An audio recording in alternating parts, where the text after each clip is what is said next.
नमस्कार। कभी कभी ना बड़े बड़े आइडियाज बहुत ही छोटी छोटी साधारण सी जगहों से निकल कर आते हैं। आज हम कुछ ऐसा ही देखने वाले हैं। हम उत्तर प्रदेश के एक छोटे से शहर अजितमल से आए एक साइंस कैटलॉग को देखेंगे और समझने की कोशिश करेंगे कि ये हमें सीखने और जिज्ञासा के बारे में क्या कुछ सिखा सकता है। तो एक सवाल से शुरू करते हैं। आखिर विज्ञान सीखने के लिए चाहिए क्या? क्या बहुत बड़ी बड़ी लैब्स और महंगे उपकरण, या फिर कुछ और? शायद इसका जवाब हमें इस एक पन्ने में मिल जाए। ये भारत के अजितमल की ग्लोबल साइंस कॉरपोरेशन का एक कैटलॉग है। पर यह सिर्फ कुछ चीजों की लिस्ट नहीं है। ये अपने आप में एक सोच है, एक फिलॉसफी है, जो बताती है कि विज्ञान को असल में करके ही सीखा जा सकता है। ठीक है, तो चलिए इसमें और गहराई से उतरते हैं। हम इसे सिर्फ एक कैटलॉग की तरह नहीं, बल्कि एक ऐसे नक्शे की तरह देखेंगे जो हमें जिज्ञासा और खोज की राह दिखाता है। तो हम ये देखने की कोशिश करेंगे कि ये जो सिंपल से लेकिन बड़े काम के मॉडल्स हैं, वो हमें साइंस एजुकेशन के बारे में क्या सिखाते हैं। समझिए कि ये एक खोज की कहानी है जो विज्ञान के सबसे बेसिक सिद्धांतों से शुरू होती है। तो सबसे पहले बात करते हैं फिजिक्स की। आइए देखते हैं कि कैसे ये छोटे छोटे उपकरण साइंस के मुश्किल एब्स्ट्रैक्ट कॉन्सेप्ट्स को हमारे सामने लाकर रख देते हैं, जिसे कोई भी आसानी से समझ सके। शुरुआत करते हैं रिफ्रैक्शन से, मतलब प्रकाश का मुड़ना। ये फिजिक्स का एक बहुत ही बेसिक नियम है। जब रोशनी हवा से कांच में जाती है तो वो मुड़ जाती है। अब ये एक ऐसा कॉन्सेप्ट है जिसे सिर्फ किताबों में पढ़कर समझना थोड़ा मुश्किल हो सकता है ना? और यहीं पर बात मज़ेदार हो जाती है। देखिए कि ये कैटलॉग कैसे इस सिद्धांत को जिंदा कर देता है। एक तरफ एक प्रिज्म का मॉडल है जो बस ये दिखा रहा है कि लाइट मुड़ती कैसे है, और दूसरी तरफ उसी सिद्धांत का इस्तेमाल करके एक आई डिफेक्ट मॉडल बनाया गया है, जिससे ये समझ आता है कि हमारी आंखें कैसे काम करती हैं। मतलब सिद्धांत से सीधे उसके असल जिंदगी के इस्तेमाल तक का सफर। अच्छा, अब बिजली के बारे में सोचिए। हम उसे देख तो सकते नहीं हैं, है ना? लेकिन ये सीरीज सर्किट मॉडल उस अनदेखे बहाव को देखने लायक बना देता है।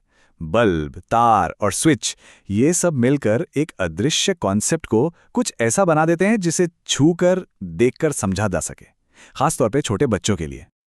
और हाँ, बिल्कुल, इसमें न्यूटन क्रेडल जैसे क्लासिक उपकरण भी हैं। ये सिर्फ एक खिलौना नहीं है, ये मोमेंटम और एनर्जी के नियमों को समझाने का एक खूबसूरत तरीका है। और इसका इस कैटलॉग में होना ये बताता है कि सिखाने के कुछ तरीके पूरी दुनिया में एक जैसे ही हैं। चलिए, अब आते हैं इस कैटलॉग के सबसे कमाल के और अनोखे हिस्से पर। एक ऐसी चीज जो हमें सादगी और इनोवेशन की एक अलग ही कहानी सुनाती है। इसे देखिए, बांस का बना एक हैंड पंप। ये सिर्फ एक मॉडल नहीं है, ये इस बात का सबूत है कि कैसे हमारे आसपास मौजूद चीज़ों से, सस्टेनेबल मटेरियल से विज्ञान को कितना आसान और सस्ता बनाया जा सकता है। ये जुगाड़ का सादगी का एक बेहतरीन नमूना है। तो यहाँ एक बड़ा दिलचस्प सवाल उठता है, क्या होता है जब विज्ञान के बड़े बड़े सिद्धांत हमारी पारंपरिक, आसानी से मिलने वाली चीज़ों से मिलते हैं? जवाब है इनोवेशन। और अब जरा कीमत पर नजर डालते हैं। ये सच में हैरान करने वाला है। इस स्लाइड को देखिए। एक स्टैंडर्ड ऑप्टिकल बेंच की कीमत है 3700 रुपए, जबकि बांस से बना मॉडल सिर्फ 380 रुपए का है। और वेव मोशन मॉडल 1200 रुपए से सीधा 70 रुपए पर। यह सिर्फ पैसे बचाने वाली बात नहीं है ना? ये तो विज्ञान को हर किसी तक पहुंचाने की बात है। और यहीं पर बांस का कमाल दिखता है। कितना वर्सेटाइल है ये। एक माइक्रोस्कोप से लेकर वाइब्रेशन दिखाने वाले मॉडल तक, ये सारे उपकरण साबित करते हैं कि महान विज्ञान के लिए हमेशा महंगी चीजों की जरूरत नहीं होती, बस थोड़ी सी सरलता और रचनात्मकता चाहिए।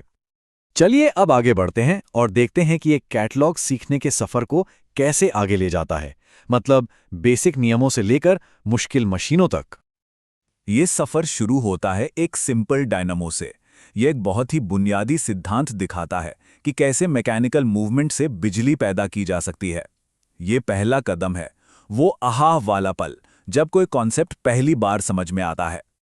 इसके बाद हम देखते हैं एक हाई पावर डायनामो। सिद्धांत वही है, लेकिन अब उसे बड़ा और ज्यादा शक्तिशाली बना दिया गया है। ये सीखने की प्रक्रिया का अगला कदम है, एक बेसिक आइडिया को लेना और उसे आगे बढ़ाना। और आखिर में हम पहुंचते हैं एक स्टीम इंजन के मॉडल तक। यहाँ डायनामो से सीखा हुआ एनर्जी कन्वर्जन का सिद्धांत एक जानी पहचानी कॉम्प्लेक्स मशीन में इस्तेमाल होता है, जो असल में काम करती है। ये सीखने के पूरे सफर को दिखाता है, एक सरल विचार से शुरू होकर एक शक्तिशाली मशीन तक। तो आखिर में सवाल ये है कि ये साधारण सा कैटलॉग हमें बताता क्या है? ये सिर्फ कुछ उपकरणों के बारे में नहीं है, ये एक बहुत बड़ी भावना के बारे में है। ये हमें याद दिलाता है कि विज्ञान का सबसे शक्तिशाली उपकरण कोई मशीन नहीं, बल्कि हमारी अपनी जिज्ञासा है। दुनिया को समझने की जो इच्छा है, वही असली इंजन है जो हर खोज को चलाता है। तो अगर इस पूरी बातचीत को समेटें, तो कुछ बातें साफ हैं। असल सीखना करके ही होता है। सादगी और जुगाड़ से हम संसाधनों की कमी को दूर कर सकते हैं। और कुछ नया जानने की इच्छा हर इंसान में होती है, चाहे वो कहीं भी हो। महान समझ की शुरुआत सबसे सरल उपकरणों से भी हो सकती है। तो चलिए इस एक सवाल पर सोचते हुए इसे खत्म करते हैं। याद करने की कोशिश कीजिए, वो पहली चीज क्या थी जिसने मन में जिज्ञासा जगाई थी? शायद उसी जवाब में सीखने का असली राज छिपा है।